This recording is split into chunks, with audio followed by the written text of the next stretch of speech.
શું તમે પણ મારી જેમ ફૂડી છો અને ઉપવાસમાં કંઈક નવું અને ટેસ્ટી ખાવા માંગો છો? તો આ ફરાળી થાળી તમારા માટે છે.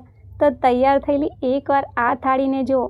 એક નજર આ ફરાળી થાળી પર પડતા ઉપવાસમાં પણ ભૂખ 2 ગણી વધી ના જાય ને તો મને કહેજો. અને ઉપવાસ હોય કે ના હોય, જો આવી ફરાળી થાળી સામે આવે ને તો કોઈ પણ વ્યક્તિ ના કહી જ ના શકે. અને આ બધી જ વાનગી ફક્ત દેખાવમાં જ સુંદર નથી, પણ સ્વાદમાં પણ બહુ જ ટેસ્ટી છે. જેમાં ફરસાણથી લઈ અને મીઠાઈ સુધીની બધી જ વાનગી છે, જે ઘરમાં બાળકોથી લઈ મોટા બધાને બહુ જ ભાવશે.